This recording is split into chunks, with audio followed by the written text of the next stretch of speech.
All right, how's everybody doing? So I have a confession to make.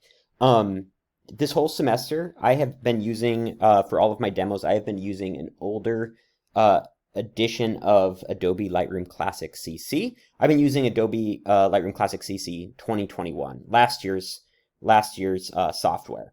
The reason I did that is because it's not really that much different at this point. Now, don't get me wrong, I have to slowly go through and remake all of my videos to update them to the 2022 edition, but I kind of wanted to make sure that all of the changes stuck and things weren't going to get changed around, a couple months into the release of 2022. So, kind of the only thing that we've crossed thus far that is different from 2021 to 2022 that some of you have actually reached out to me about is the color grading, right? So in the demo videos, it's called split toning, but in 2022, it's called color grading, but it works the exact same way, right? If we wanted to split tone our image, traditionally that would be taking the shadows and bumping them down cool, taking the highlights and making them warm, and then changing the balance of them that way. Same way as I did it in the demo, it just looks a little bit different, and it's called something completely different. The other reason I kind of didn't choose to re-record that video quite yet is because, split toning is a pretty niche thing. It's not something you're going to do to every single one of your photos, so I'm just going to turn that off for right now. But where there have been some really major changes between Adobe Lightroom CC, Classic Lightroom CC 2021 and 2022 is the masking functions. So the masking functions are what we call local edits. So far this semester, everything that we've concentrated on has been what's called a global edit. We're changing everything in the whole entire photo, right? If I go up to exposure and I change the exposure, that's a global edit. It's changing every single thing, every pixel in this whole rectangle of an image. That is a global edit.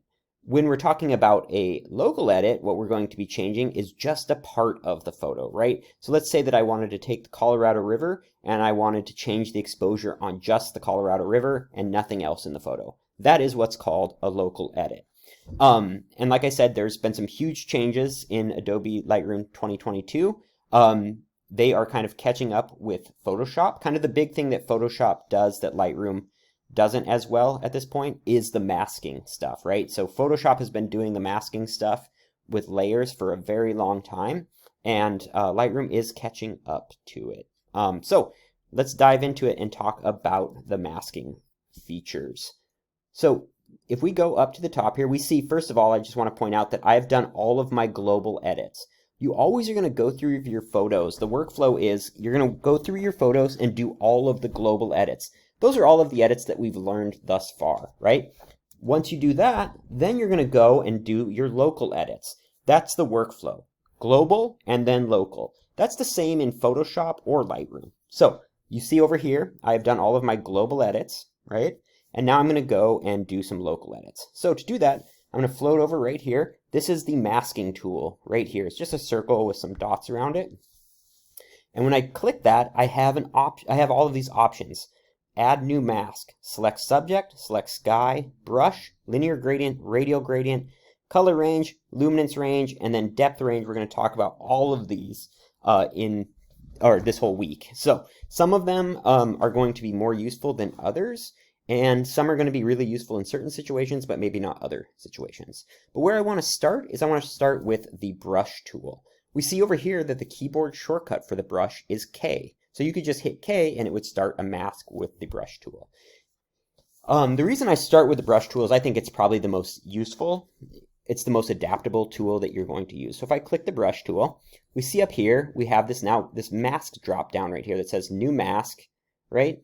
And it's completely blacked out. So what I have to do is I have to then go and brush what I want to change. So the black represents everything that is blocked out of the photo, right? So if I make any changes, nothing's going to happen because it's all blocked out with this black.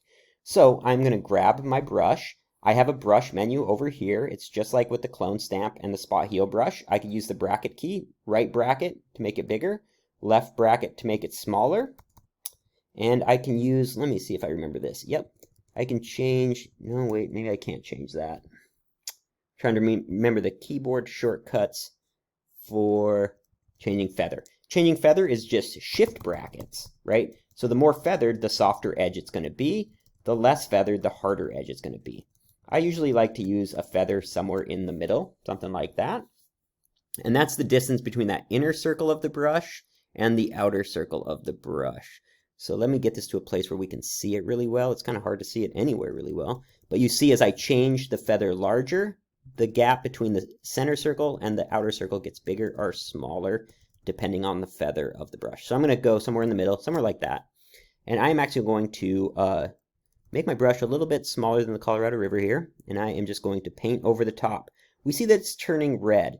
That's a little masking feature that just shows us where we've painted. We also see up here in this mask, it's showing us where we've painted, this little white arrow right here. So I just quickly kind of brushed over the Colorado River. I could go and add to it by clicking and brushing again and adding a little bit more to it. Now let's say that I went crazy and whoops, I brushed over here and I don't want this to be brushed out. If I hold down Shift, oh, I'm sorry, I lied to you. If I hold down Option, not Shift, I now have, my brush now goes to a negative, which means I would be removing some of the mask, right? So you're always switching between plus and minus. By default, you're adding to a mask, and you hold down Option and you're subtracting from a mask. So now that I have this selected, I always am toggling between the Show Overlay button on and off. What it does is it shows you where you've brushed, because you see if you have this off, it's kind of hard to tell where have I brushed if you haven't made any changes. So that's just a tool that shows you what you've changed. You can also go and change this color. I usually use it on red. That's kind of the default, but you can go in and you can change it. You also can change it, right? So you don't have this color overlay. You have white on black, right? There's image on white. That'll show you where you've brushed. These are all just different ways of seeing your selection. These are seriously the most powerful tools that you can kind of use in any of these Adobe products.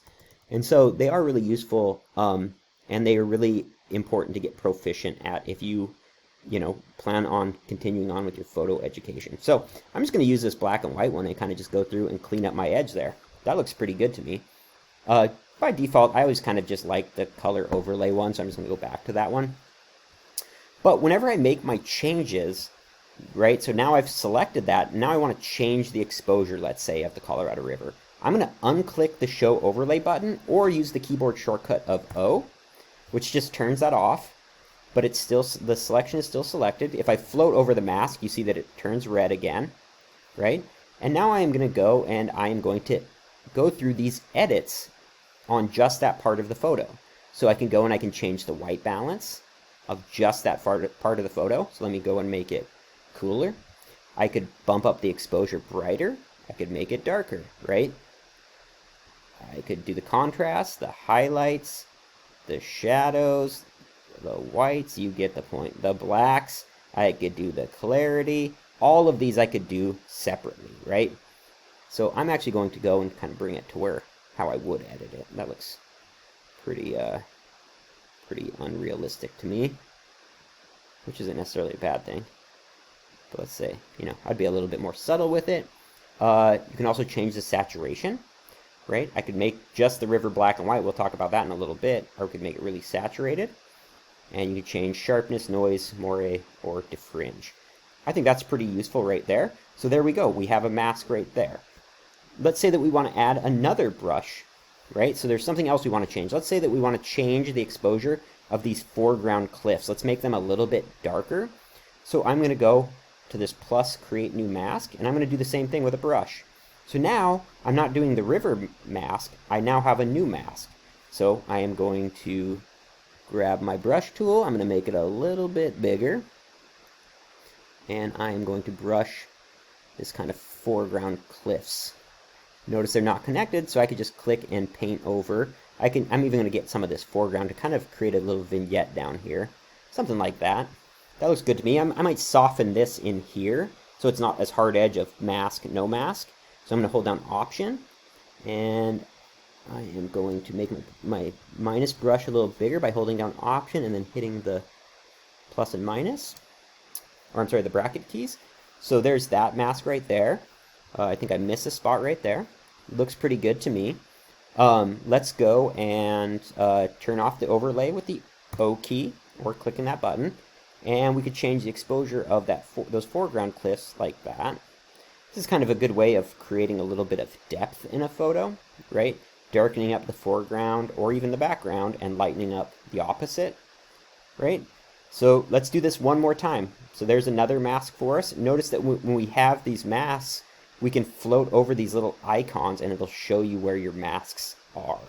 So now let's go and make one more mask for, let's say, this background. Let's lighten it now. So I'm going to do a brush again. And now this is a whole new mask. The good thing about masks is you can be kind of, I don't advocate for sloppy work, but you can be a little bit more loose with them, right? You don't have to be super perfect with them, especially if you're not doing these like massive changes, right? So let's just go with, say that this is a good mask right here, and we're going to change the exposure. I'm sorry, I forgot to click off and on that. And I'm going to bump the exposure up. I'm going to bump the shadows down maybe, and the whites up.